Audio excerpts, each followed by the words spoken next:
Hello, everyone. I'm Dr. Angela Puca, and this is the Life Symposium. As you know, I'm a PhD at university and a university researcher, and I'm so glad to be here with Dr. Gregory Shushan. Am I pronouncing your surname right? Yeah, close enough, Shushan. Shushan, okay. Happy Halloween or Samhain to all of you celebrating. I'm really glad to be having this conversation with you, Gregory.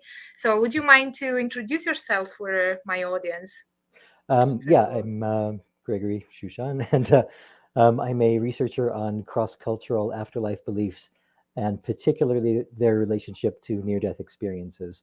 And I've done research mostly in comparing ancient civilizations and then also indigenous societies in the Pacific and North America and Africa, um, and trying really to focus on eras and societies that don't have much or any, first of all, Christian influence or any external religious influence, and also very little interaction between them. So it can get kind of discrete samples as much as possible. Oh wow, then The that's approach. fantastic. Yeah, I've been familiar with your research for quite some time now, so I think this conversation is a bit overdue, but yeah, I'm really glad to have you here. Thanks. And Thanks for having me on. before we dive deeper into the conversation, I would just like to remind everybody that if you have any questions, you can super chat them, and so I will just highlight them on screen, and Dr. Shushan can answer that. And obviously, we will, by the end and in the info box or the show notes, you will find links to Dr. Shushan's website and his new book that we will definitely talk about during this conversation, and to his patron. And so I would highly recommend you guys to check everything out. And yeah, if you'd like to support my work, of course, I also appreciate your support on Patreon and, with all the usual ways of supporting the channel that I discuss with you guys. Hello, Andrew and Dave in the chat. So let's move on to our conversation. So I'd like to ask you first, how did you get into this kind of research? What was your academic journey into studying these matters? Sure. Yeah. I did my first degree, which was a BA in Egyptian archaeology at UCL, University College London, and we were, reading about afterlife texts, books of the dead, and coffin texts, and pyramid texts, and things like that. And I was just kind of noticing that a lot of the descriptions of the afterlife journey were consistent with some of the phenomena related to near-death experiences in a very sort of broad, general way, and obviously filtered through Egyptian culture and symbolism. But for example, they would describe, obviously the soul leaves the body in the form of the bob bird, and then there's the experience of traveling through darkness, through tunnels, through gates and things like that, emerging into light, encountering a being of light in the form of the sun god Re. There's deceased relatives in the other world that the person meets. There's a kind of transformation and association with divinity and all the different deities. So the person is sort of explicitly becomes the sun god, even though they're traveling around the circuit of the afterlife with the sun god, and they also become the sky god and all these other deities. Most importantly, they become the god of death, Osiris, and there's a very interesting and kind of explicit association between the corpse of Osiris and the individual seeing that corpse. And because the individual is Osiris, is effectively seeing his or her own corpse. And I took that as a symbolic kind of manifestation of the out-of-body experience, leaving the body and seeing the body below. And what's really interesting about it is in the text, I think it's the coffin text, they say that that experience of encountering the corpse of Osiris in the other world is the thing that enables the person to realize that they're dead and to move on to the next phase of the afterlife. And in NDEs, that's just what happens when people see their body, then they realize, wow, I'm dead. I'm outside of that thing that used to be me. So yeah, after kind of making those connections, I remembered I knew about near-death experiences already, and there was a book by Carol Zaleski called Otherworld Journeys, and she compared medieval otherworld journeys of European monks and nuns with near-death experiences, and she came to a very different conclusion than I would have. She kind of, we can get into it later. It's a little complex, but she basically concluded that they were all products of the religious imagination of the era. But to my way of thinking, um, because of all the similarities with NDEs, not only contextually but phenomenologically, all the kind of leaving the body and seeing the body and all those sorts of things, they probably were NDEs that were elaborated over time, and kind of conformed to the religious strictures as to turn them into didactic sort of texts. So anyway, not waffling too much. The point is that I started thinking, if NDEs are so similar to Egyptian afterlife beliefs, and then there seems to be these medieval accounts, then what's going on in the world are afterlife beliefs around the world sort of based on near-death experiences, and do people all over the place actually have these kinds of experiences? Mm. And so, how did your research proceed after that? So then for my MA, I compared Egyptian afterlife beliefs and Vedic Indian afterlife beliefs. Oh. So starting with the Rig Veda up through the Upanishads. Um, and there are no, to be clear about that, there are no actual examples of near-death experiences in Egypt at all, because the uses to which writing was put was very limited. So it was all either documentary texts or official texts, or laundry lists and different kinds of accounting texts and religious texts. But there was no personal narrative. There was no context for a person to sit down and write, this weird thing happened to me. I died yesterday and came back to life. It just doesn't exist. Um, in India, there are references to near-death experiences in some of the religious texts, and there's also in religious ritual and medical texts, actually. And there's also a sort of stream of apparently mythological return from death accounts, beginning with the Rig Veda and then going up through the Upanishads and later, of a little boy named Nachikitas, who his father gets annoyed with him, basically asking him too many questions all the time. And he says, basically, I send you to the underworld, effectively killing him. So he kills his son in order to allow his son to learn all the stuff that he's asking him, because he can't be bothered to ask him. So this boy goes to the afterlife and he meets Yama, the Lord of the Dead, and he, um, learns all these things from Yama about the nature of the soul and the nature of the afterlife, and things like that. So again, it had these kind of very similar parallels to NDEs, and yeah. So then I expanded that and added in ancient China, Mesopotamia, focusing on Sumerian and Old Babylonian, because again, the eras that had the least amount of interaction with other cultures around them, and then also Aztec and Maya. So I had sort of 5 geographically diverse world cultures. Was in a specific time frame, No, or because the Aztec and Maya are much later, so but they had no contact with any of the old world sorts of civilizations. So effectively, they're all considered early civilizations technically, because they're the earliest form of a civilization in that particular part of the world. Um, so the relative chronology didn't really matter too much. The main thing was that they were culturally distinct, and I mean, obviously there was trade between Mesopotamia and Egypt, or whatever, but for the most part, I wanted to keep them as um, yeah, culturally distinct as possible. So your focus was cultures that have not been affected by Christianity. Right, right, and in that case, not affected by even each other. So it was Mm. a time before Buddhism. Sorry about that. The time before Buddhism, so there wasn't so India and China didn't have a lot of cross fertilization in these earlier eras.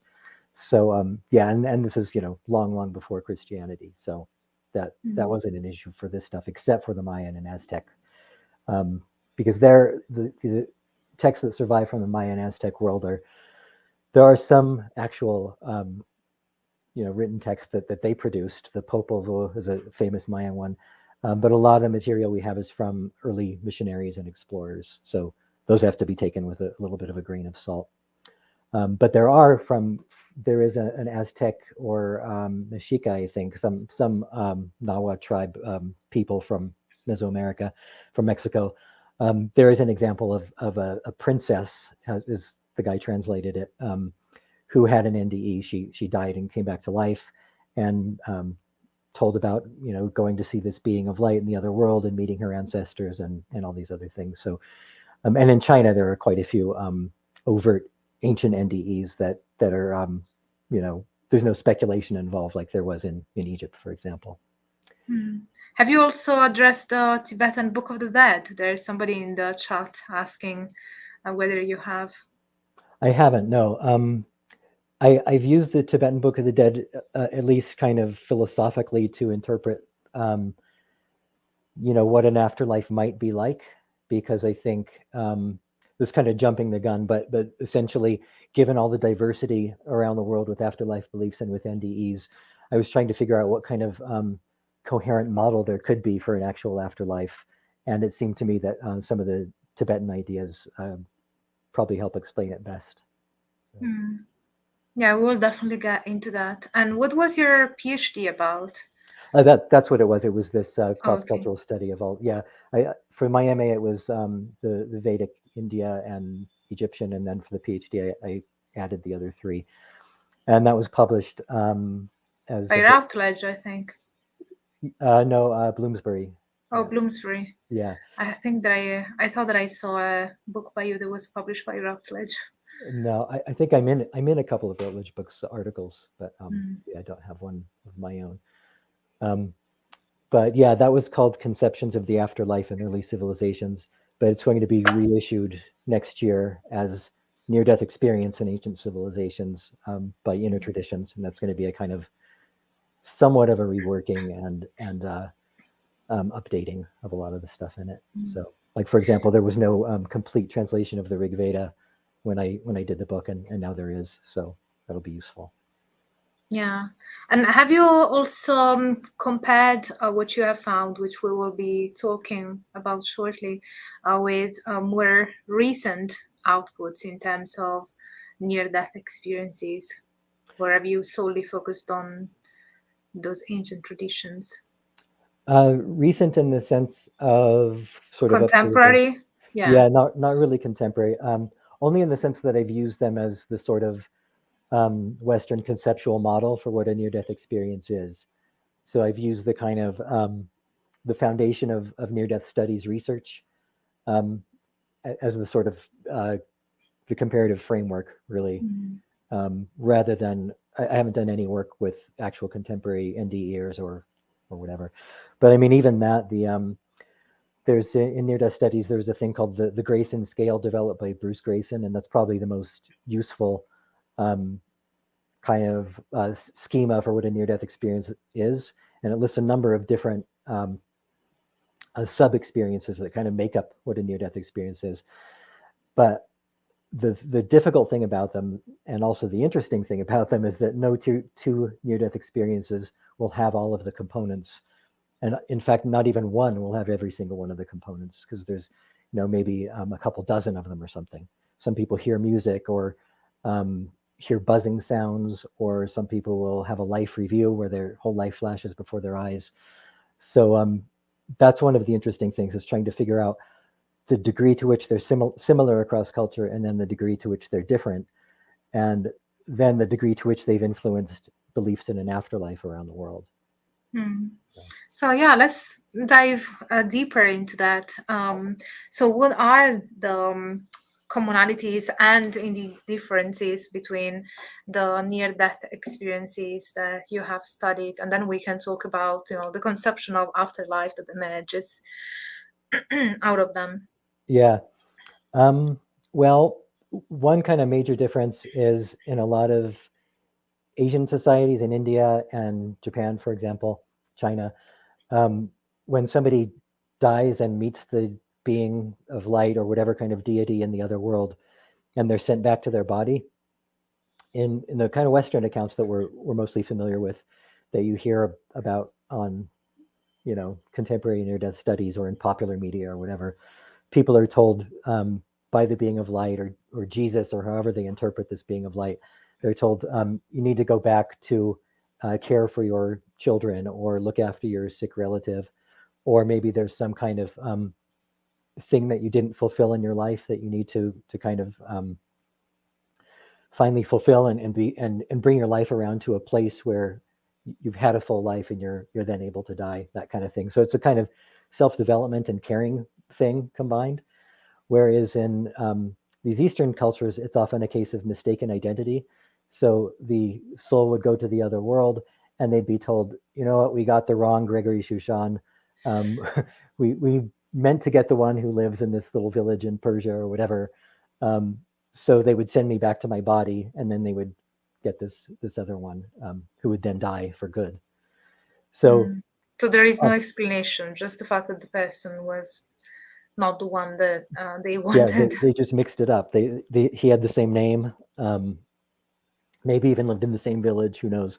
But and we can, whether either one of those is more believable, being sent back for a particular purpose or being sent back because they mixed you up with someone else.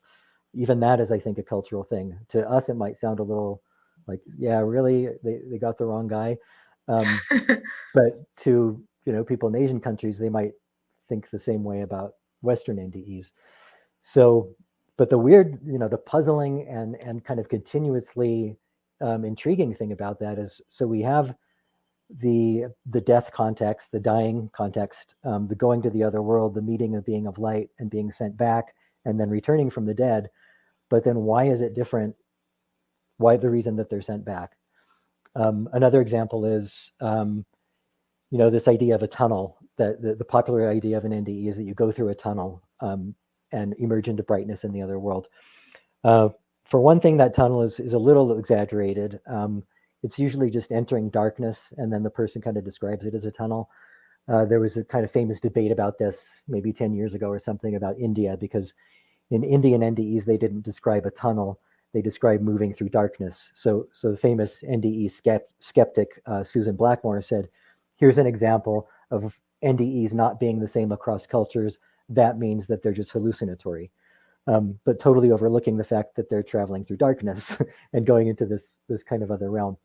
But then in a lot of small scale societies specifically, which is interesting, they walk along a road to the other world. So, in tribal societies in North America or the Pacific or Africa, they don't rush through a tunnel at all. They walk along a road to get to the afterlife, which that's challenging, because you could even, the debate sort of said, one of the compelling explanations for the lack of tunnels in India was they're rushing through darkness, and only Westerners interpret it as a tunnel.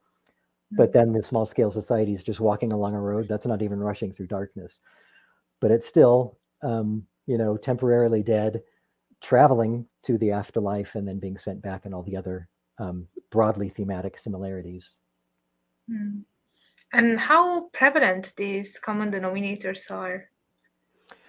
It's really difficult to say. I would say the most common are these ones I've been talking about: the darkness, the light, a being, relatives, and being sent back, but also people just kind of find themselves back in the body sometimes. But those are probably the most common. The life review, which is a very kind of popular idea about an NDE, where your life flashes before your eyes, and people will often talk about it as if it's they're experiencing every moment of their lives simultaneously, and they're also experiencing the emotions that were associated with it, not just of their emotions, but the emotions of the person that whatever event happened to. So if I hurt somebody in this life, I would re-experience that from their position in the next life during my life review. But the interesting thing about that is life reviews are almost totally lacking in small scale indigenous societies. There's very, very few of them. And I think even in the West, they're not nearly as many. They're not nearly as popular as people think. They seem to be mostly associated with when people think they're going to die from some sudden accident, but they don't. But they never really were in danger of death to begin with. So, for example, if somebody there was a study about this in the 19th century of people who fell from heights, mountain climbers who would fall off mountains and things like that, and they'd have a full-blown life review and other NDE features on the way down, and then they would land softly and maybe have a broken arm and like not even near death at all. So there was no temporary clinical death and then return to life. And it's the same with people who almost drown, almost drowning victims will often have life reviews, even if they Mm. weren't actually temporarily dead. Mm. Yeah.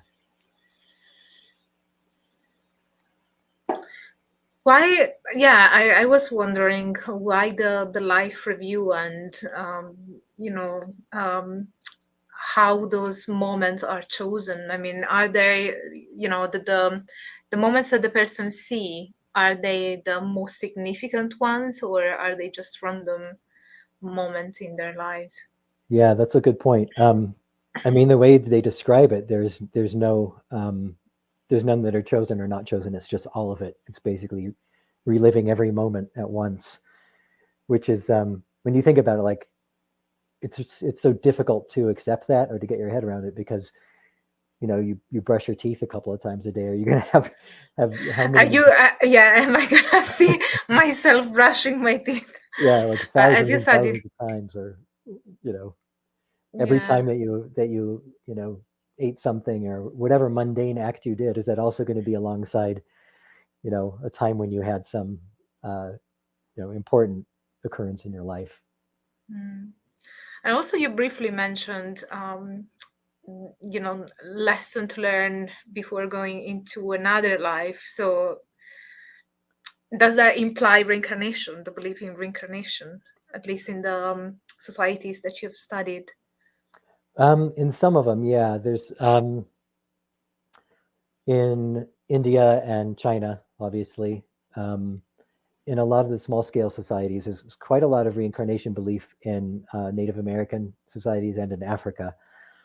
Um, but I also looked into in more contemporary stuff a little bit, children who remember past lives. Not so much, you might be familiar with the work of Ian Stevenson and Jim Tucker and people at University of Virginia um, who have investigated these cases of children. The James Leninger case is the most famous one. It's been a subject of a lot of debate recently. Um, Children who suddenly start talking about a past life and they say, I miss my other mom and I want to go back and see my family in whatever other village. Um, they might get obsessed with military aircraft and some particular battle of World War II that they shouldn't really know about, and they might know all these quite detailed things about this battle and remember dying in a plane crash or whatever. Remember, I have to put everything in kind of air quotes, really. Um, so I didn't really investigate them as far as whether they're true or not, or whether these children are making up stories or whatever. The ones I was interested in is ones who remembered this the intermediate state before this rebirth. So essentially, the afterlife, the near what would have been a near death experience of their previous personality. But then Um, it was a full death experience. we, exactly. Yeah, yeah. So the previous personality died, but the child remembers leaving the body, often seeing their own funeral or seeing the body, going to the other world, meeting whatever deity and relatives and ancestors, and then often choosing the body or choosing the new personality or their village or their family or whatever. So yeah, I wanted to compare um, the degree to which those kinds of accounts correspond to near-death experiences, and it was interesting and somewhat surprising that they correspond amazingly well, um, and especially the cases where the children um, where they were more compelling cases. The more evidential the case, the more they seem to correspond to near-death experiences. And this is in contrast to past life regression cases where um, people are allegedly hypnotized into their past life. I say allegedly because the scientific rigor of those cases has been pretty poor. They haven't really monitored to see whether they were actually hypnotized or whether it's just some kind of visualization exercise. And when you read about them, they really sound like just a visualization. But when they get regressed to the between life state, the intermediate state, um, their memories are much more elaborate and detailed and full of things like, Greek temples and people wearing robes and going to libraries and this kind of bureaucratic infrastructure.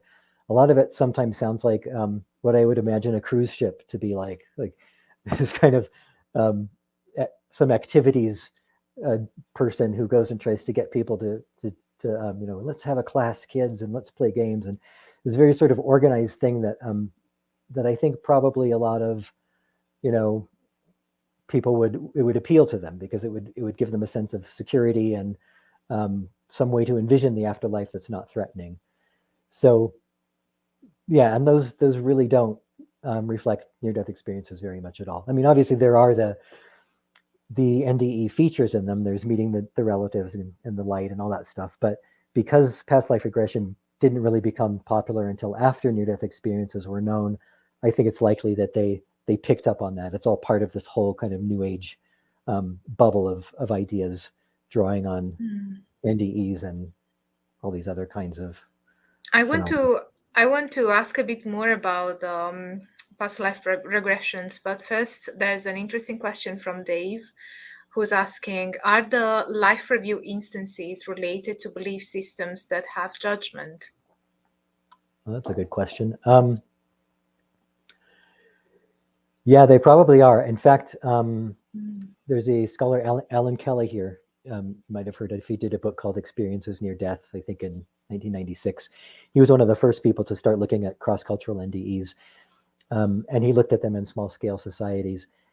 And he was the first to notice that there were no life reviews in these types of societies, and he speculated that it was because um, there wasn't as much focus or emphasis on the individual.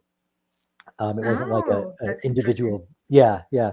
It wasn't like an individual based society where a person would feel like they needed to go account for themselves in a judgment process in another world. It was more like everything was about the community. So it's not like one person's going to go represent the community before some divine judge. So yeah, that's probably that's a really good point. I really like that. And it also emphasizes how a judgment based belief system is somewhat related to an individualistic belief system and an individualistic culture. Yeah, yeah, Because absolutely. in cultures that tend to be more community based, you don't really have. I've done research with shamanism and shamanic cultures, and even in that case, that I'd say that they are not as individual focus Hmm. as we are in Western societies, and you don't have as much that concept of judgment that we have, Right. I think.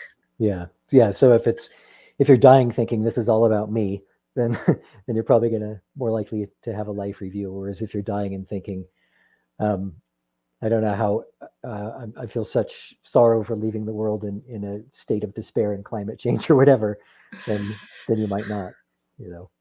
Mm. But when they report life review, to have a life review is not really about judgment. It's more about seeing all the instances of your life.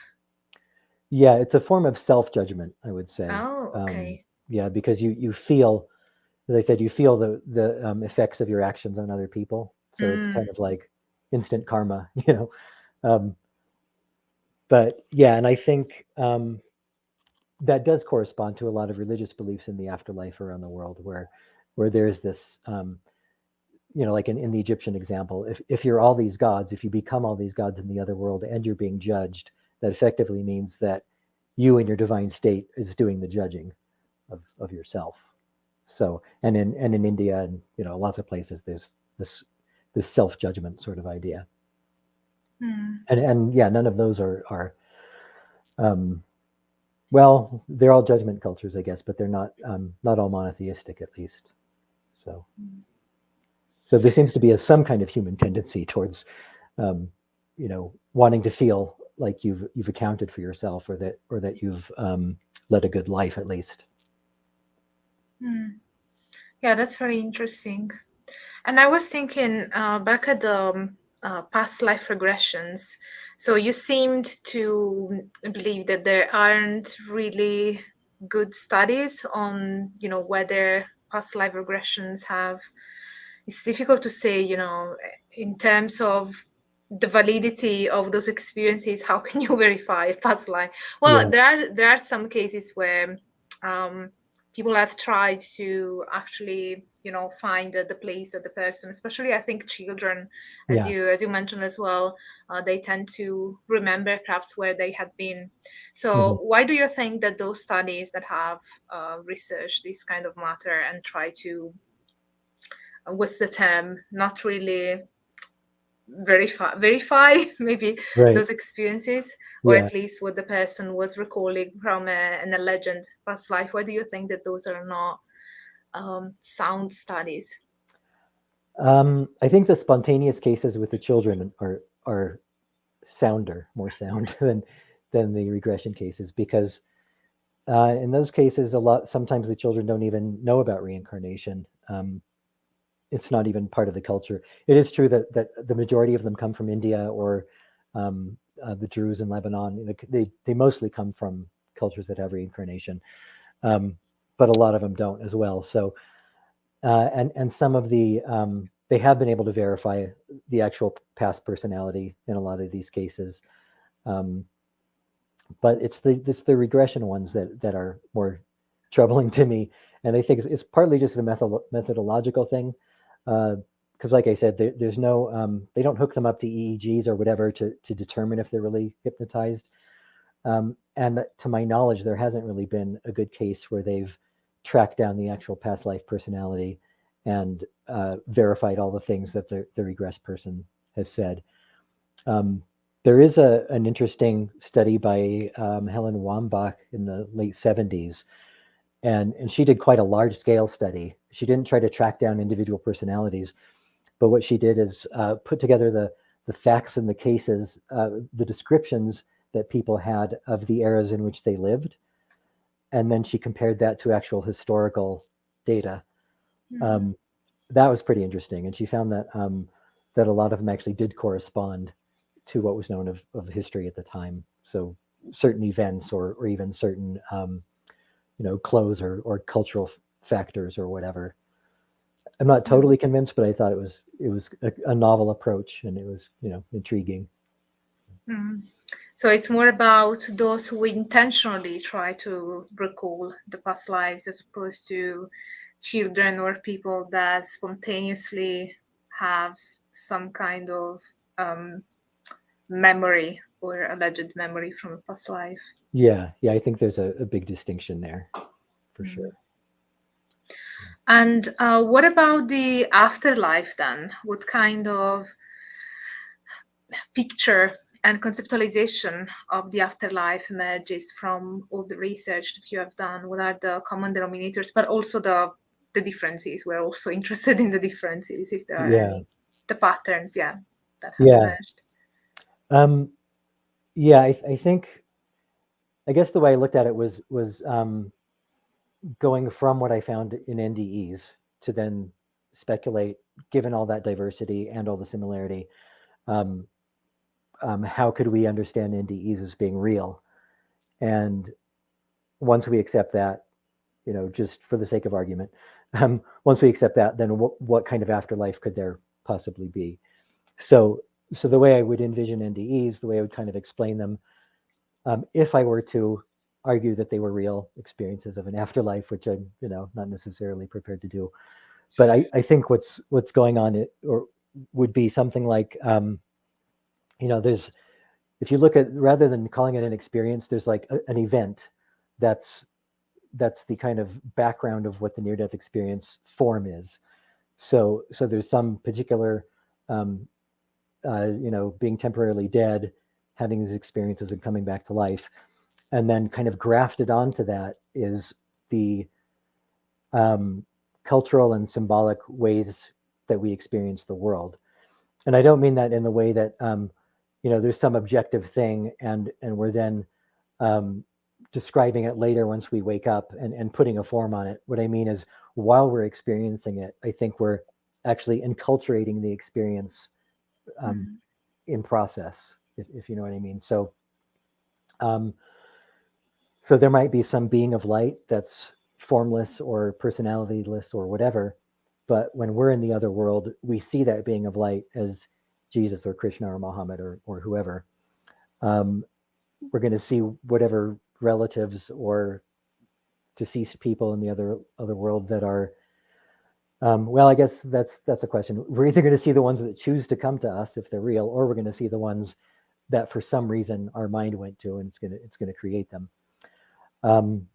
So I think it's this matter of kind of clothing the experience with our own culture and our own expectations and our own beliefs. I don't mean expectations in the sense of people you necessarily had to have heard about an NDE or know about this type of experience, but just your general feeling of what might happen to you when you die, I think probably helps to guide the NDE, but doesn't create it. So I'd say that emphatically. There's no creating the experience. It's just I just keep thinking clothing it is the best kind of analogy I can think of. So then if you expand from that and think, okay, then what's the next step? Because the NDE only tells us what it's like to die and reach a certain point. It doesn't tell us, what's beyond that barrier. Once you're sent back from the other world, what would have happened to you if you weren't sent back?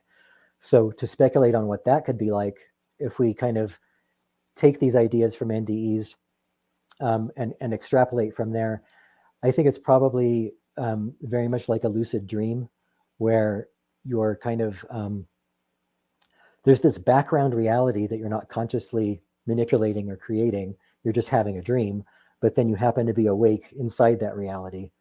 And in that kind of lucidity, you can change the dream, or you can change your position in the dream. You can interact with people telepathically or create people or whatever.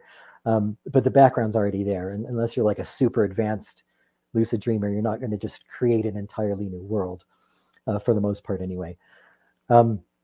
So there's a Oxford philosopher from the 50s, H.H. Price, and he had this idea of an intersubjective afterlife. And they didn't really know much about lucid dreaming back then. I don't think the term had even been invented, but he describes it very much like a lucid dream.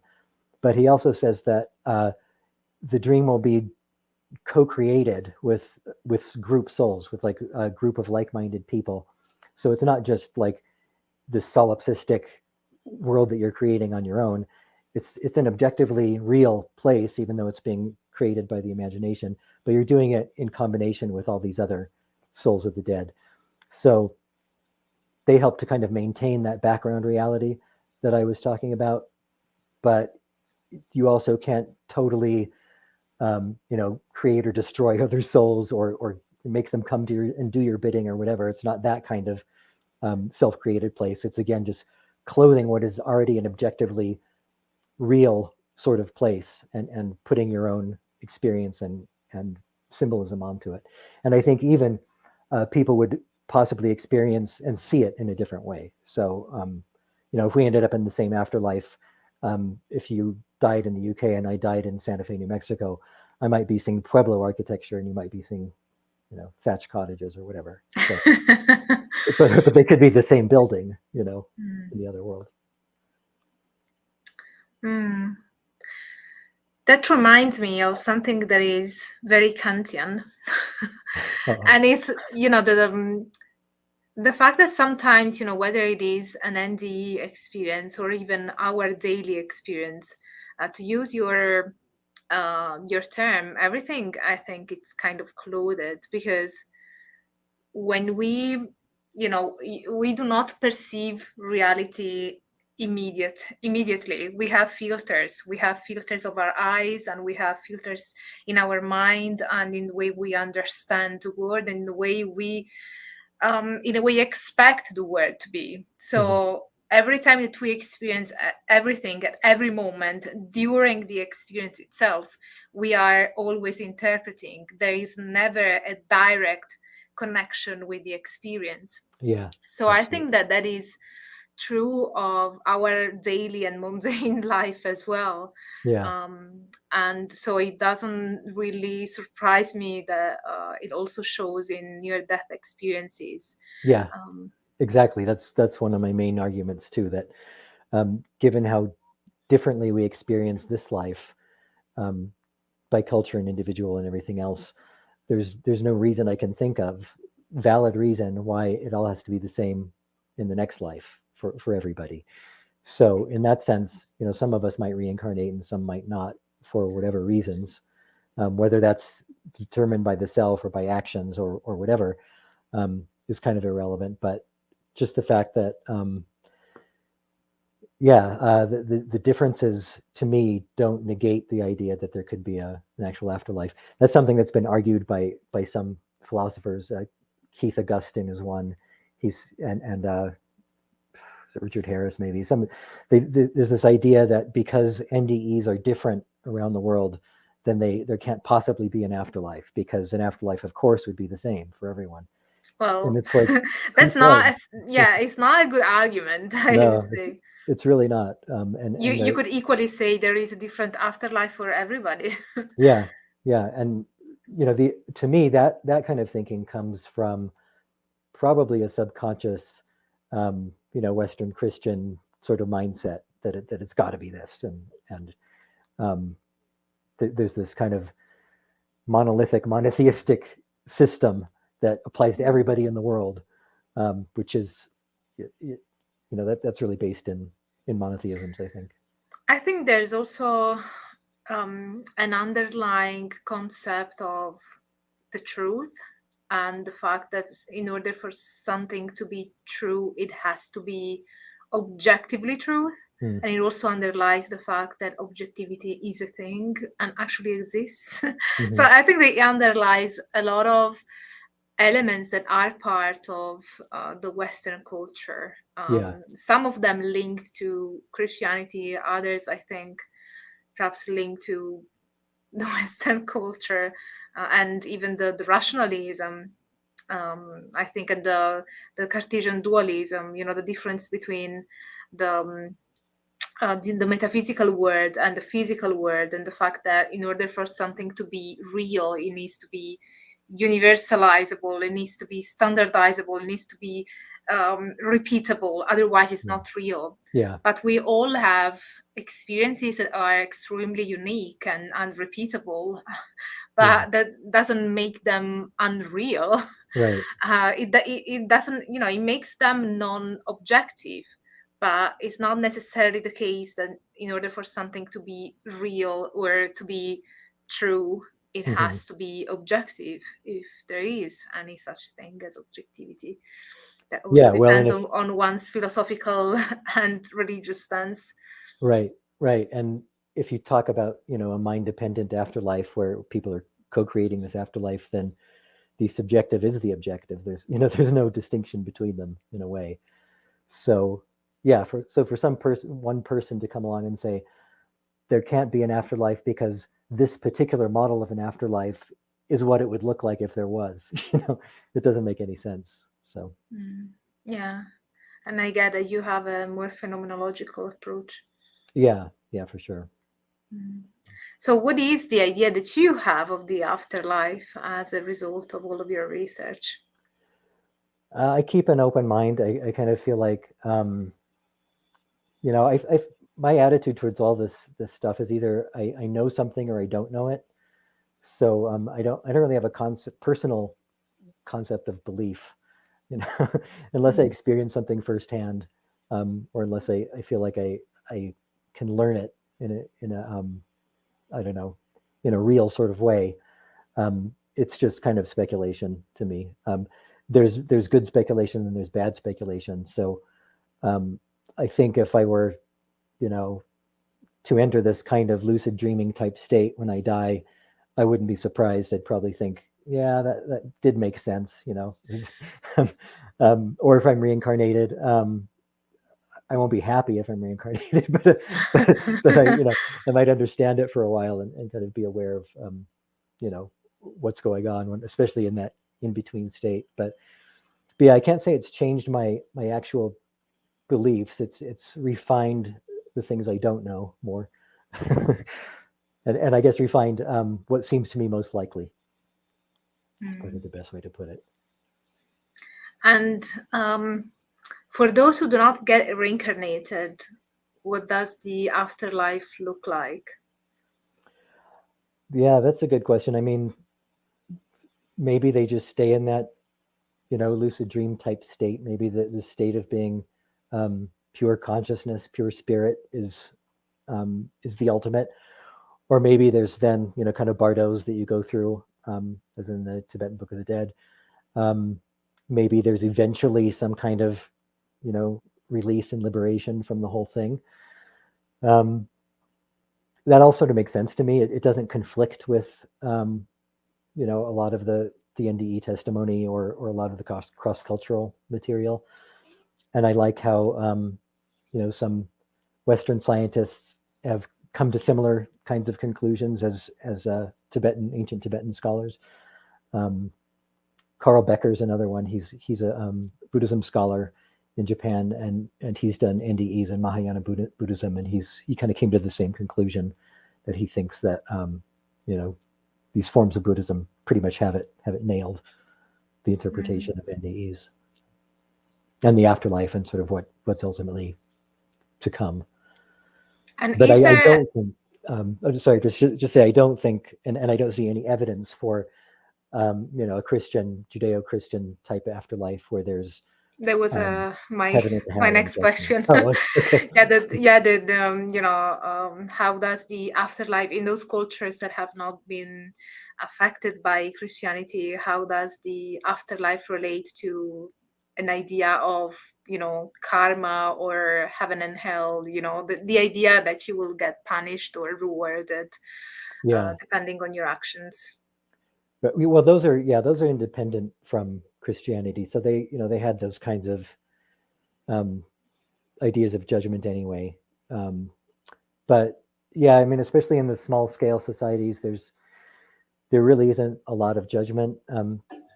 There is some, and there's often in a lot of the NDEs, Native American ones, they'll be sent back in order to teach people a better way of living. So, strangely enough, what came up a couple of times was wife beating. Like they would send the person back and say, "Tell your people that wife beating is not good. It's not an acceptable thing to do." And they would also tell them things like, "Stop wasting all these offerings on funerary um, rituals. Like don't take all of your subsistence and burn it to give to the dead because we don't want it. We don't care. Just use it for yourself." Um, so these kinds of things. There were also quite a few examples of uh, NDEs that conflicted with Christianity, and therefore um, caused a reaction to missionaries that the missionaries didn't expect. So the missionaries would come and say, you need to convert to Christianity and accept Jesus, and this is the afterlife you're going to have, and you're going to suffer. And the Native Americans would say, no, that's not true because um, this person in our tribe died and he went there and came back and told us what it was like. So wherever you're getting your information from, it's not true. So it gave them a way to actually you know culturally combat the kind of colonizing religion, which was interesting. And in a lot of cases, they were even told in the other world to stand up against the oppressive invaders and not to convert to Christianity and revitalize the indigenous culture. And then on the other hand, sometimes they were told um, you need to accept the culture and religion of the colonizers. It's the only way to survive. You need to just adapt and accept Jesus and whatever. Um, but this is where religions like the ghost dance came from. There's also one called the Dreamer religion, the Indian Shaker Church. They were all based on near-death experiences of their founders. They died, came back to life, and told people what to find in the next world, and then made this attempt to democratize it to say, everybody can reach this state. All you have to do is take loads of peyote or dance and drum for hours and hours and hours until you collapse, and then if you do that with this in your mind that you're going to go to the other world, then you will. So it was kind of universalizing shamanism to the whole culture to get those, the benefits of NDEs when people come back. I don't know if I mentioned this, but one of the main benefits is when people return to life, they're transformed in this new sort of positive way. Like they're often, people say that they're much kinder, they're more altruistic, they're less greedy, less judgmental, whatever, more sort of equality minded. So in these Native American examples, the idea was that if all these people die and come back, they're kind of bringing all those positive things from the afterlife into the whole community. It's not just like one person having this happen to them. It's almost like a community NDE. Oh, that's really interesting. Yeah. There's a question from Oddly Normal, and they say, have you encountered anyone describing an NDE as being in another version of their own life, in another dimension, or version of their current reality, but skewed? No. You might want to ask Anthony Peake about that. That's kind of up his alley. I don't know if you know him, No.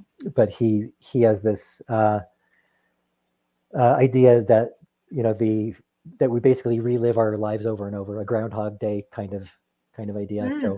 So I wonder if that would fit in with that kind of. And does that happen during a near-death experience? No, not during the NDE. I don't think. I think it would just be you'd have the whatever death state and then come back and do it all over again. But there is a case that I heard of that it's anecdotal, and it was told to me by somebody who was told to them, of a guy who had an NDE, and he was, I don't know, he was dead for minutes or hours or whatever, and he came back just shocked and disappointed and horrified because he had been in this other world living an entire life for 30 years or something, and he had a wife and a child and just a completely new separate life that he had gotten used to after dying, and then suddenly he's back in his own life, and in our reality, only 20 minutes or whatever went by, but to his reality, his consciousness, he just left 30 years of his life. But that's there's only one I've heard of. It sounds like a great idea for a novel or something, or a movie, but I don't know if there's any others.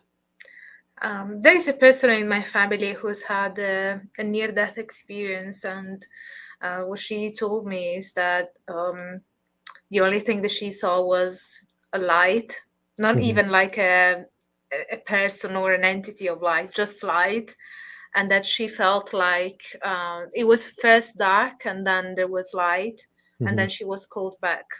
So it was very very basic, but that there are the elements that you find in near-death experiences usually, but to a very basic level, I'd say. Was she actually called back by a person or an entity or something, or sent back, or she just woke up again? She she was being reanimated in the hospital, but what she told me is that she felt like a pullback. So it could be either because the doctors and nurses were trying to reanimate her. Probably that's the physical reason. I would imagine would be that one. But right. Yeah, there must be some physical sensation of being pulled back into your body. But I think the fact that you feel pulled back in your body kind of underlies the sense that there is a part of you that was away from your body. Yeah. That's another interesting cultural thing. There's from the Pacific, I can't remember which cultures, but some Pacific Island cultures have this idea that the soul would be pushed back in the body through the big toe, for some reason. What is that? Through the soul, when it would go back into the body, it would be pushed through your toe. Your okay. Toe. Yeah. Your big toe. Okay. Yeah. So interesting. Yeah, and then there's a medieval one that said that the soul went back through the least dignified orifice or something like that. So, I mean, there's this idea that it's almost like people need to explain in a physical way how the soul gets back in. because it's too weird to think of otherwise. Like, because like with your relative, how did she get back in? If there's, Speaking of souls, I was having very interesting discussion with my patrons the other day, and the matter of the soul actually came up, and we were discussing, the what soul is and the concept of whether, because it was a conversation about AI and whether they can right. have a soul or develop a soul, and I was saying that the perception that they were talking about when it comes to the soul appeared to me to be very Christian in nature. Hmm. And that I started thinking, what could be another perception of the soul, or maybe no perception of the soul from other cultural and religious point of view. Of course, I'm familiar with a few, like the Buddhist one, and in other cultures as well, where you don't even have the idea that there is a soul, Hmm. or rather, there is no independent, solid, and permanent soul, to be more accurate in describing that. Whereas in Indian cultures, you have the Atman, and so there is um, the the concept of the soul. Yeah. But yeah, I guess what I was getting at is, what is the concept and the idea of the soul that emerges from those accounts that you have studied from these cultures that are non-Christian and have not even influenced each other. Yeah, that's a good question. I don't know if there's a particular concept of the soul that would correspond to a particular religious belief.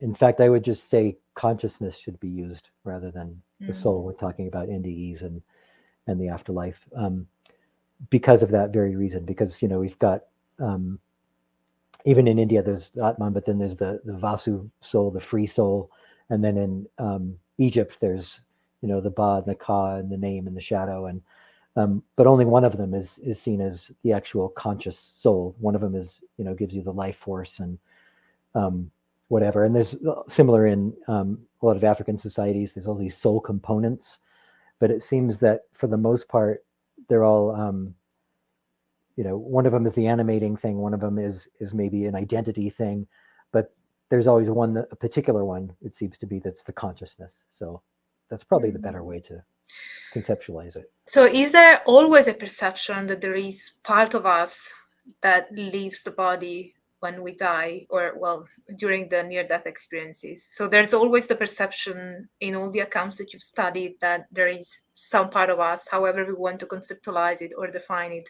that leaves the body or and then returns into the body. Yeah, yeah, in every NDE case I know of, I mean, I don't know of any that I can think of where the person came back and said, that didn't really happen, it was just a dream. There's a real clear distinction between dreams and NDEs. um, that Susan Blackmore will claim that, but when you read what actually happened is she smoked some weed and had what she thought was an out of body experience, and then thought, no, that can't be. So um, there's the account of A.J. Ayer, who's a materialist philosopher, who's a pretty famous atheist, who had an NDE, and he came back and said, I saw a being of light or whatever. I saw a divine being. I'm going to have to change all my books and opinions. And then he later thought better of it and kind of recanted and said, well, maybe not. Um, but for the most part, people, believe that they are what they actually appear to be, which is, dying and coming back to life. So, I mean, I guess to clarify that, not everybody in the world believes in that these things are even possible, but the majority do. There was a study in the 70s, Dean Shields, I think his name was, and he surveyed massive amounts of small scale indigenous societies around the world. And he found that 95% of them believed in out of body experiences. And most of them believed it because they knew of it happening within their culture. So that's pretty amazing that only 5% of these cultures didn't believe that out of body experiences were possible. So, and it makes you think that must be because maybe nobody ever had one in their society. And it would be good if we could follow up over the years and see if they change that belief. And if in most cases during the near death experience, there's the experience of, in a way, part of you that leaves the body and then returns to it, is there any connection or relation that you can find between out of body experiences and near death experiences? Yeah, I think yeah, near death experience just incorporates an out of body experience really, and it's in a specifically death context. So yeah, if somebody has an out of body experience and it's while they're temporarily dead, then I would count that as an NDE really. Um, Mm.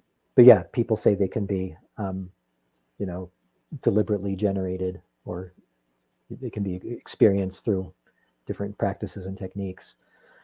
Um, but I guess I should also clarify too that even I mentioned these accounts where people walk down a road to the other world Mm. rather than going through a tunnel and soaring into the light. There's a lot of accounts that don't actually tell us that they left their body. They just say, I died and I went to another world, or I died and I found myself walking along the path of souls, or whatever. So, but I think just because we don't have a clear description of an out of body experience, I don't think it means that they thought that they went there in bodily form, especially because everybody else in their culture would have seen them lying there dead. So, so they wouldn't have thought that they went there in physical form either. Mm. I think there's a tendency in a lot of anthropological studies and in religious studies, a lot actually, of denigrating the accounts from the very people that give us our material to study, and, and kind of Mm. negatively evaluating them. So there's a real kind of, as you probably know, sort of anti-religious experience, postmodernist influenced um, Mm. sort of perspective that Do you mean in terms of discounting them? yeah, and seeing them in terms of all experiences culturally generated, so therefore there can be no such thing as an Mm. experience type that people can base beliefs on, so there can't be such a thing as an NDE because of course they're culturally generated, but they're not because they're spontaneous. So so that's Mm. a yeah, I think there's a lot of even the religious studies is supposed to be this sort of neutral anthropological non-evaluative um, approach, or take those types of approaches. It's not supposed to say your beliefs aren't true. That's exactly what it says when it comes to Mm. religious experience. I'm talking about I people like think Robert Scharf and Wayne mm, Proudfoot and Brian Bocking. my experience in the UK with religious studies scholars has been quite positive, Mm-hmm. actually, in terms of them being very open, to the experiences of our informants, basically. Right.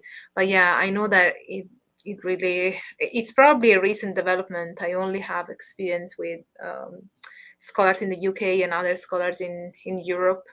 Yeah, it's a kind of faction. It seems it started with Stephen Katz, and is it Stephen Katz in like 1978, something like that. He wrote this first paper about um, the basically non-existence of objective religious experience, and there's a whole debate about whether there's such a thing as contentless experience, and it all kind of intersects with the anti-comparison thing that was going on for a long time, like the act of comparison is a colonialist endeavor, and you can't compare because it denies the individuality of each culture, which I don't think that's going on as much anymore.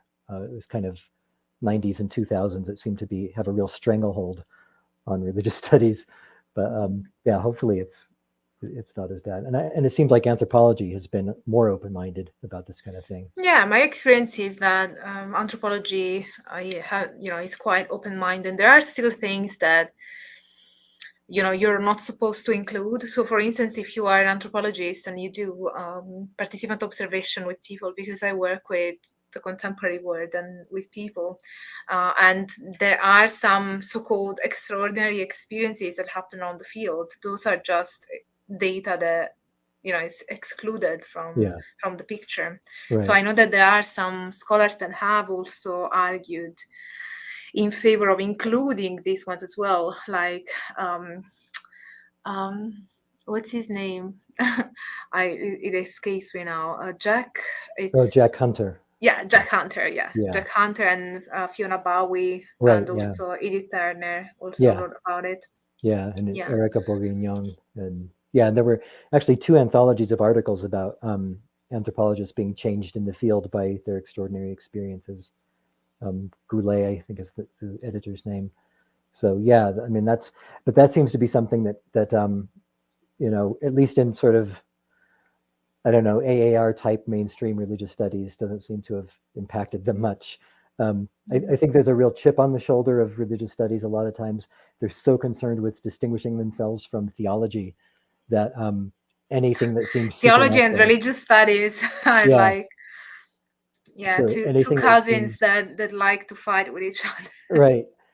So there's this, if you start talking about, you know, these experiences might be real or whatever, then you've smuggled theology into religious studies, and you're a crypto theologian, and all these sorts of, you know, you've somehow crossed the line from being a good scholar and an objective scholar to being, a new age woo woo kook or something. Yeah, there's also the idea of a religionist approach, which means that you have kind of, the kind of attitude, or that you are using the perspective from your religious belief point of view, as opposed to using academic methodology. So Right. I always think when it comes to these kind of matters, I think that the matter is, in my mind at least, is very simple. I mean, everybody has beliefs, everybody has a religious belief, including anthropologists and are studying religions, whether it's their religion or a religion that they don't espouse. I think that it doesn't matter, because as long as you use a proper academic methodology, a proper data analysis, then, in a way, if you are also a practitioner, it can give you an advantage in terms of, it might be easier to network with people and Mm, get the right contacts, so that you can get into the community and participate as a researcher, clarifying that you're a researcher, right. collect data, and then analyze the data. So I think the fact that you are or not a practitioner doesn't really matter, as long as the academic methodology, analysis, and everything is in place, because everybody is going to have. Then you could also argue that if somebody is Christian and is studying pagans, then there will be a bias. But Right. I think that, um, to I think that it really doesn't matter what the belief of the person is, because if you are Yeah. studying those communities properly, you will just report what they are doing.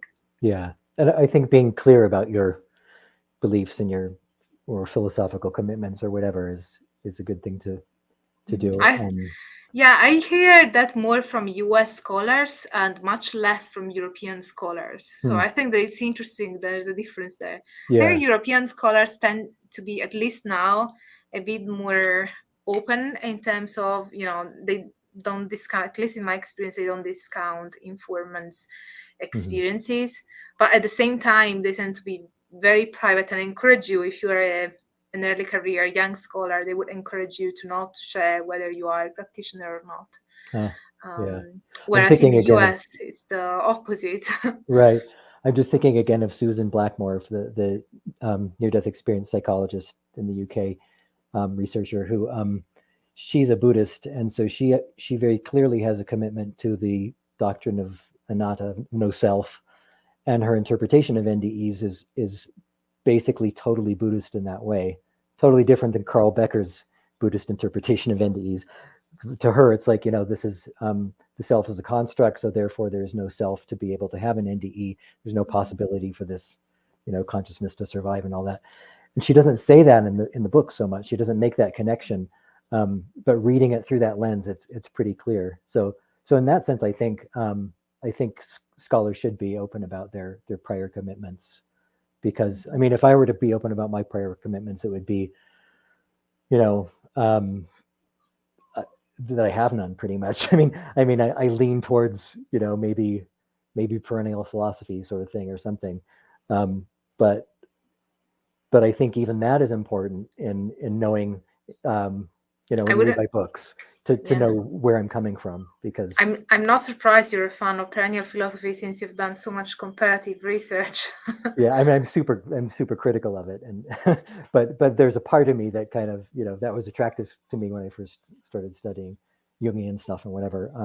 I think there's a lot of problems with it, but um, yeah, it's just you know knowing where the person's coming from. I think is important.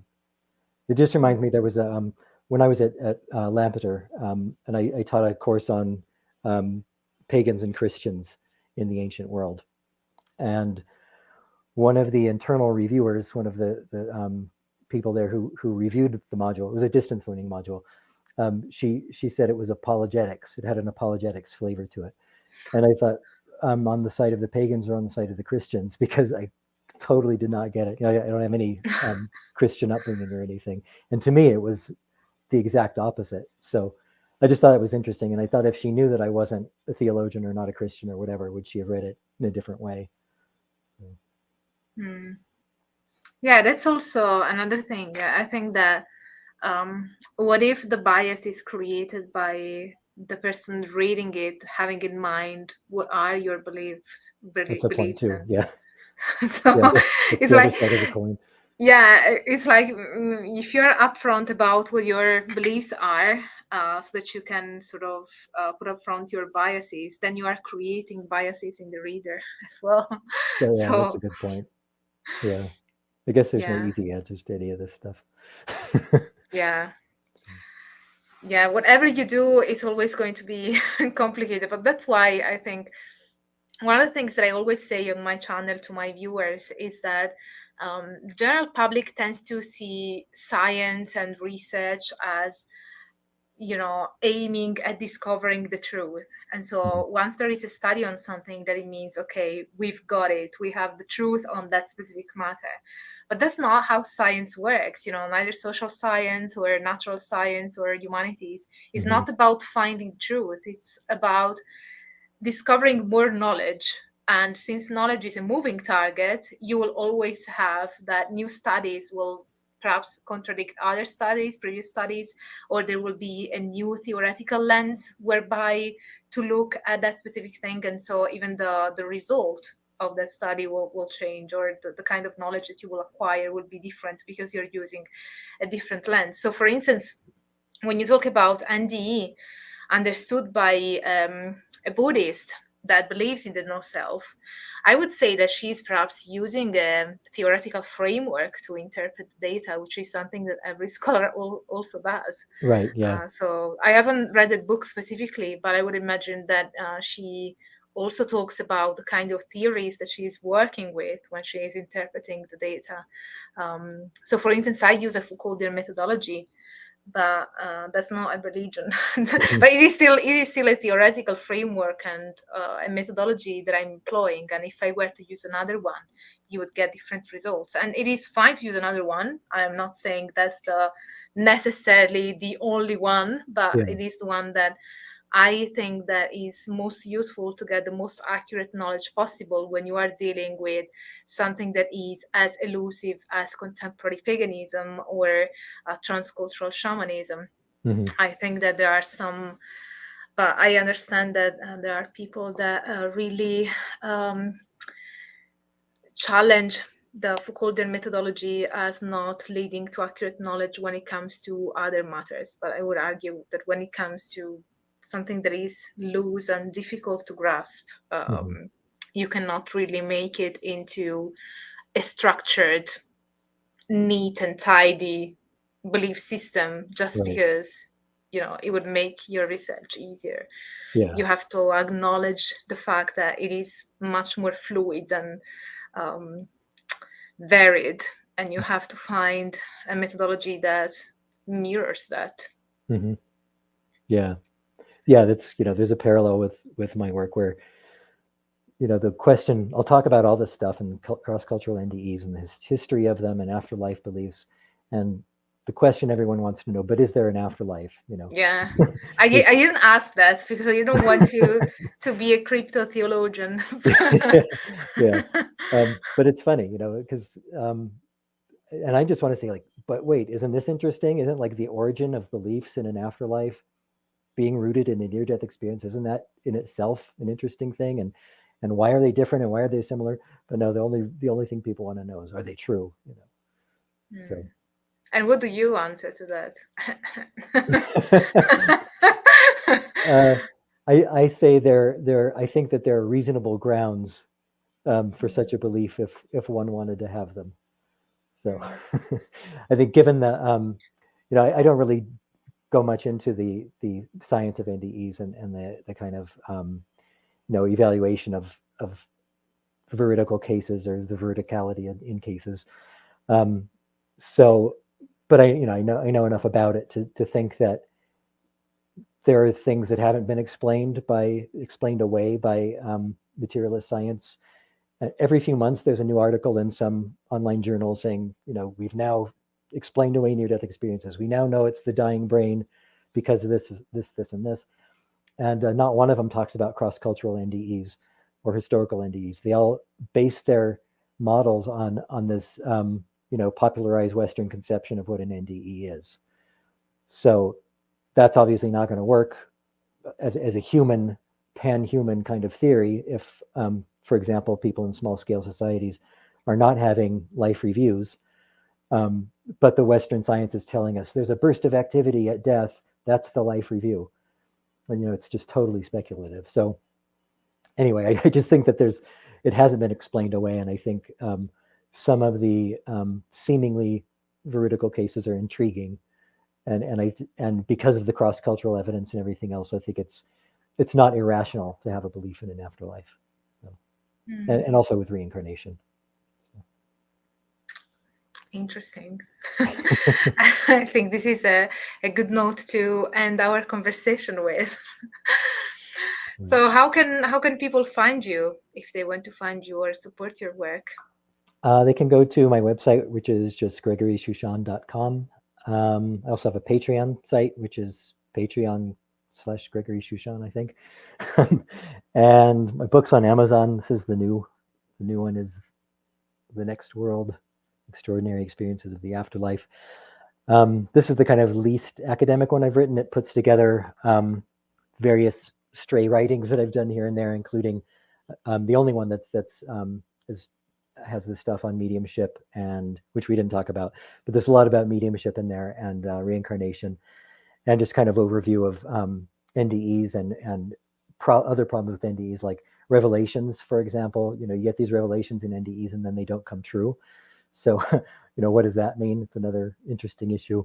And then my second book, which is Near-Death Experience in Indigenous Religions, that will be out next year in paperback as well. At the moment, it's like $85 from Oxford University Press, but it'll be affordable next year. So, yeah. But yeah, everybody, you will find all the links in the info box or show notes, depending what platform you're on at the moment. And I will also have a pinned comment after the show ends. So please check out Dr. Shushan's links and the books and the website and everything. Thanks. So thank you so much for being here on the show on Angela's Symposium, Gregory. It was really a really interesting conversation, and I hope to have you back at some point. Great, anytime. And to do some collaborations.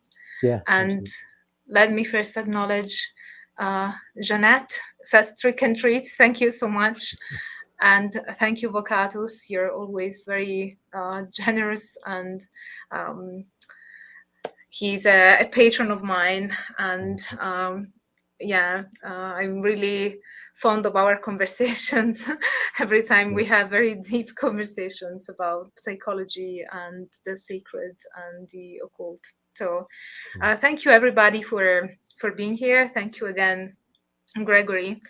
And for all of you guys who are watching this now or afterwards, if you like this video, don't forget to smash the like button, subscribe to the channel, and activate the notification bell, because otherwise YouTube will not tell you when I upload a new video or when I'm doing a live stream with an interesting guest like today. And yeah, and you will find all the ways of supporting my work if you want to keep this project alive in the info box. You have links to Patreon, PayPal. You can super chat or super thank me. There are lots of ways to supporting this channel. And I really hope to see you next in the next video or live stream. And I hope that you stay tuned for all the academic fun. Bye for now.